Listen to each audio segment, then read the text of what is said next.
एक गुरु अपने शिष्यों को ध्यान साधना सिखा रहे थे। तभी एक शिष्य बोला, हे गुरुवर, मैं कुछ समझ नहीं पा रहा हूँ, क्या मैं आपसे कुछ पूछ सकता हूँ? गुरुजी ने कहा, बिल्कुल पूछ सकते हो शिष्य।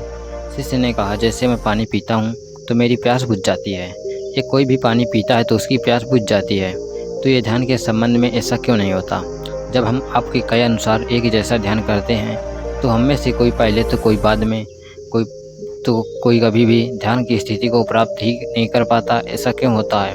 जैसे पानी से सबकी प्यास बुझ जाती है, वैसे ही ध्यान से सबके ज्ञान चक्षु खुल जाने चाहिए, पर ऐसा नहीं होता है। गुरुजी ने कहा, कल किसी ने भोजन पर हमें आमंत्रित किया है, कल तुम मेरे साथ चलना, मैं तुम्हारे प्रश्नों के उत्तर वहीं दूंगा। अगले दिन दोनों गुरु शिष्य भोजन के लिए एक धनी व्यक्ति के घर पहुंचे। धनी व्यक्ति की पत्नी ने उन्हें भोजन पर बुलाया था। दोनों भोजन करने बैठ जाते हैं और उन्हीं के साथ उस स्त्री का पति भी भोजन करने बैठा हुआ था। उसने अपने सभी नौकरों पर चिल्लाकर कहा, ये क्या बेकार सा भोजन बना रखा है, इसमें कोई स्वाद नहीं है। वो भोजन की थाली फेंककर नौकरों से कहता है कि जाओ दोबारा ढंग का भोजन बनाकर लाओ। धनी व्यक्ति की पत्नी उन दोनों गुरु शिष्य से क्षमा मांगकर उन्हें भोजन परोसने लगे। दोनों ने भोजन किया। गुरु ने अपनी थाली में 2 रोटी छोड़ दी। गुरु ने उस स्त्री से कहा कि बेटी, क्या तुम मुझे ये 2 रोटी बांध कर दे सकती हो? स्त्री ने उन रोटियों को बांध कर दे दिया। उसके बाद दोनों वहाँ से निकल गए। रास्ते में गुरुजी ने शिष्य से पूछा कि तुम्हें भोजन कैसे लगा? शिष्य ने कहा, भोजन तो अति स्वादिष्ट था, मुझे पसंद आया, मुझे भोजन करके बहुत अच्छा लगा। गुरु ने कहा, इससे अधिक तुम्हें और कुछ नहीं लगा? शिष्य ने कहा, इससे अच्छा और क्या लग सकता है गुरुदेव, मेरी भूख मिट गई, मेरा पेट भर गया। गुरुजी ने कहा, भोजन तो अच्छा था, फिर वो स्त्री के पति को भोजन पसंद क्यों नहीं आया?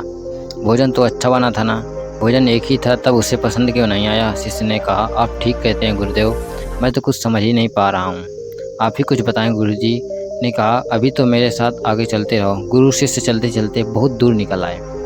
शिष्य ने गुरुजी से कहा, गुरुदेव, अब हमारे आश्रम के मार्ग पर तो नहीं है, फिर हम जा कहाँ रहे हैं? गुरु ने कहा, बस चलते रहो।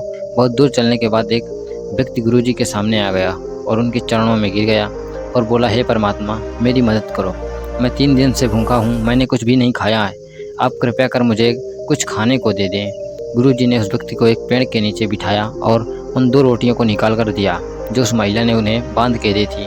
रोटियों को देखते ही उस गरीब व्यक्ति की आंखों में चमक आ गई।